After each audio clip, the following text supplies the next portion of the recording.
उत्तर प्रदेश मुख्यमंत्री योगी आदित्यनाथ ने UP police परीक्षा को रद्द करके 6 महीने के अंदर दोबारा कराने के आदेश दिए हैं।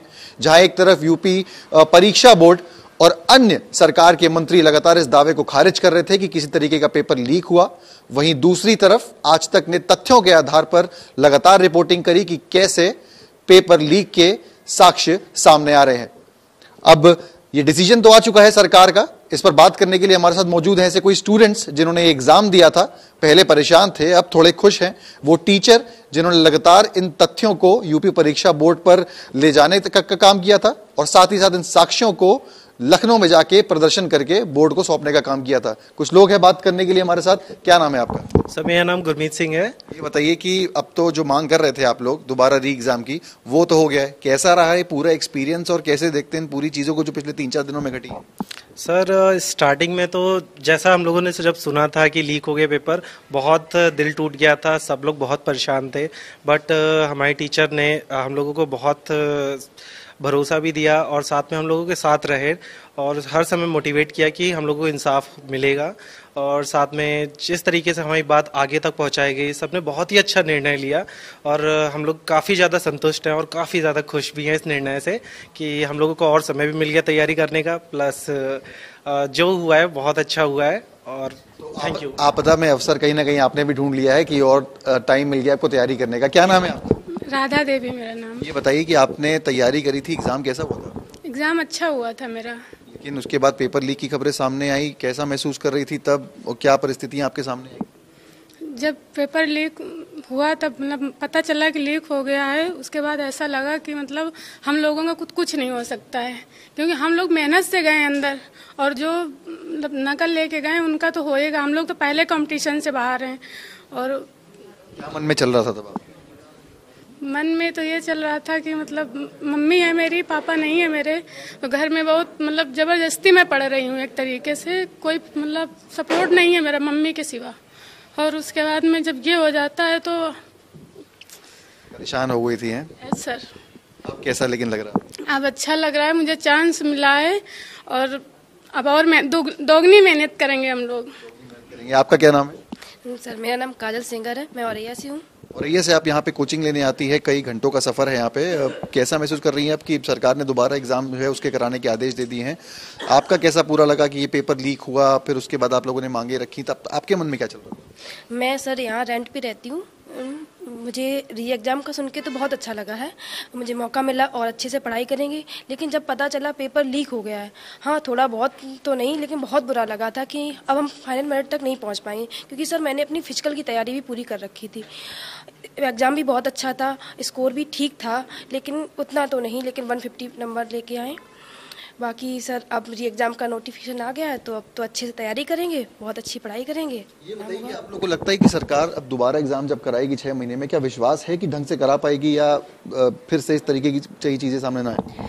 ये तो अभी भी मुझे भय लग रहा है और मैं बस सरकार से, योगी जी से यही कहूँगी कि बस ऐसा ना हो पाए, क्योंकि हम लोग 5 साल वेट करते रहे, 5 साल के बाद में भर्ती आई है, तो अब वेट करते करते और एज भी जा रही है, तो हम लोग एग्ज़ाम जब ये निरस्त हो गया तो जब ये, अब तो हम लोग खुश हैं। जब ये पेपर कैंसिल हुआ था तो हम बहुत दुखी थे। हमने तो ये सोच लिया था कि अब हम पढ़ाई नहीं करेंगे, क्योंकि जब शिक्षा का कोई महत्व ही नहीं है, जब सब लोग ऐसे धांधली करके जाएंगे अंदर, तो हमारा तो पढ़ना बेकार है ना।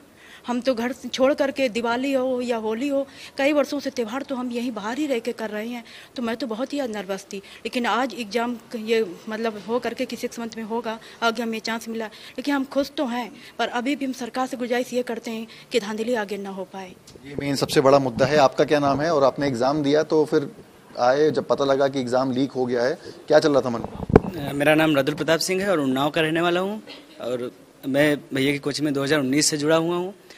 भैया जितनी मेहनत हम लोगों के साथ करते हैं, उसमें ये सुनने को मिला कि एग्ज़ाम जब आउट हो गया है तो हम लोग तुरंत भाग के भैया के पास आए। तो इसमें क्या है कि घर वाले भी परेशान थे, उनको पता चला था कि क्योंकि काफ़ी लंबे समय से तैयारी करते हुए हो गया था। और जैसे ही पेपर की तैयारी को लेकर, जैसे कि मैं बताना चाहता हूँ कि मैं पिछले 6 महीने से अपने गाँव नहीं गया था। दोस्तों की शादी, मेरे बचपन के मित्रों की शादी थी, तभी मैं नहीं गया उनकी शादी में, क्योंकि पेपर निकालना था और उसमें ऐसी घटनाएं सुनने को मिल जाती हैं, तो फिर थोड़ा अंदर से भय भी लगा रहता है। तो मैं भैया को धन्यवाद देना चाहता हूँ, आपका धन्यवाद देना चाहता हूँ, ताकि आगे ऐसे जो 6 महीने में पेपर आप कराने की बात कर रहे हैं वो अच्छे तरीके से कराए, ये सरकार पेपर होने पाए। यहाँ पे थैंक्स आज तक को धन्यवाद करते हुए बच्चों ने यहाँ पे एक मैसेज भी लिखा है। यहाँ पे टीचर मौजूद हैं, आपका तो स्वागत इन्होंने किया मालाएं डाल के। कैसा रहा आपका सफर जो पेपर लीक से लेकर और एग्जाम तक?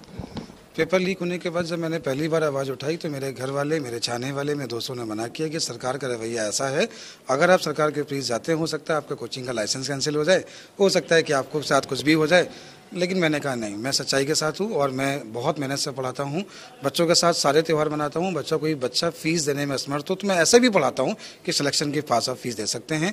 मेरे सामने एग्जाम्पल है, ये सेंट्रल इस समय पोस्ट ऑफिस में है, इस साल इसके 5 सिलेक्शन हुए हैं। इसने जो फीस दी है मुझे सिलेक्शन के बाद पहले महीने की सैलरी दी है। ये बच्चा ऐसा है, तो मेरे बच्चों का जुड़ाव मेरे पास ऐसा है, तो मैं बहुत मायूस हुआ। इस बार सिलेक्शन का लक्ष्य 500 था, मुझे लगा सिलेक्शन नहीं हो पाएंगे, इसलिए इतना हताश हो गया था कि मैं पढ़ाना छोड़ दूंगा। लेकिन फिर मैं अपने आप को संभाला और बच्चों के लिए मैं आगे आया और डट के सामना किया। आज तक का बहुत बहुत धन्यवाद, सुधीर चौधरी जी का बहुत बहुत धन्यवाद, आपका बहुत बहुत धन्यवाद और सरकार का बहुत बहुत धन्यवाद, आपने मेरी बात सुनी। चलिए, तो ये अच्छी खबर तो है ही, लेकिन एक कहीं ना कहीं टेंशन है कि दोबारा सरकार 6 महीने बाद जब एग्जाम कराएगी तो क्या इस तरीके की चीजें वापस नहीं आएंगी, या फिर क्या लगता है आपको? सर, डर तो लगता ही है कि अब जिस पहले ऐसा हुआ कि लीक हो गया तो हम लोग को लगा कि अब पता नहीं हो पाएगा कि नहीं हो पाएगा, जबकि पढ़ने में सब ठीक। अब यही लग रहा है कि दोबारा जो भर्ती हो तो इसमें सरकार थोड़ा अच्छे से सख्ती बरत के करे और पेपर लीक ना होने दे, क्योंकि यदि लीक हो गया तो फिर जो मेहनती बच्चे हैं वो अंदर नहीं आ पाएंगे और जो काबिल नहीं हैं वो अंदर आ जाएंगे और फिर आगे भ्रष्टाचार ही फैलना है। कई सालों से पेपर नहीं हुआ था, एक साथ इतने बच्चों ने पेपर दिया, आपको लगता है कहीं ना कहीं उसकी वजह से ये कहीं ना कहीं ये लीक हुआ, या फिर आपको लगता है कि जल्दी जल्दी एग्जाम करवाने चाहिए? क्या सोचते हैं सर? जल्दी जल्दी इनको इतनी जल्दी नहीं करनी चाहिए थी, अगर उसको पूरा सही से समय दे के करना चाहिए था। और इतनी 5 साल बाद भर्ती निकाली तो सब लड़के इसी में टूट पड़ते हैं। ये चीज़ अब एक साल के अंतराल में अगर ये वैकेंसी देते हैं तो समय समय पे लड़का अंदर जाता रहेगा, लड़के बच्चे जितने भी हैं, और समय समय पे सब चीज़ें चलती रहेंगी। आप खुश हैं? सरकार ने री एग्ज़ाम का नोटिफिकेशन जारी कर दिया है, कैसा लग रहा है? बहुत अच्छा लग रहा है, मैं बहुत खुश हूँ। मैं तहे दिल से सर का धन्यवाद करता हूँ, आपका धन्यवाद करता हूँ, आज तक चैनल का धन्यवाद करता हूँ कि मैं एक बात कहना चाहूँगा। जब पेपर आउट हुआ था तो पेपर आउट होने के पहले मैंने इस बच्चे को भेजा था, मैंने कहा बच्चा ये देख लेना कि शायद पेपर मुझे लग रहा है शाम वाला ही आने वाला है। एक सिंगल बच्चा उसको मैंने शेयर किया था और ये भी कहा था कि ऐसा होता नहीं, लेकिन मेरे पास बच्चे ऐसे साथ से लेके आ रहे हैं। फिर जब ये पेपर देखे आया, इसने कहा भैया वही पेपर था जो आपने मुझे सेंड किया। मैं ये खुले हम चैनल पे कह रहा हूँ कि मैंने इस बच्चे को पेपर सेंड किया और जब ये बच्चा लौट के आया तब भी हताश था, भैया मेरा सिलेक्शन हो गया तो लेकिन बाकी लोगों को क्या होगा, कैसे होगा, आपका रिजल्ट बहुत खराब हो जाएगा। इसको कैसा लगा जब सेम पेपर आपने दोबारा अपने एग्जाम में देखा और क्या देख के लगा? बहुत ख़राब लगा। फिर मैं यहाँ पे भैया के पास आया, कम से कम 3 से 4 घंटे तक हम लोग यहाँ बैठे रहे, सबसे बात की, लेकिन कोई उठाने के लिए तैयार नहीं था। यहाँ मेरा सिलेक्शन तो हो जाएगा लेकिन बाकी क्या होगा? मैंने पेपर दिया था तो मेरे अच्छे नंबर आए थे उसमें, लेकिन जब भैया के पास आया तो भैया के पास 3-4 घंटे तक बैठे रहे, भैया अब क्या होगा, आगे क्या होगा। जब उसमें पैसे देने वाले जब जा रहे हैं तो अंदर सब भ्रष्टाचार ही फैलना है, तो हम लोग मेहनत जो करते हैं उनका क्या होगा आगे।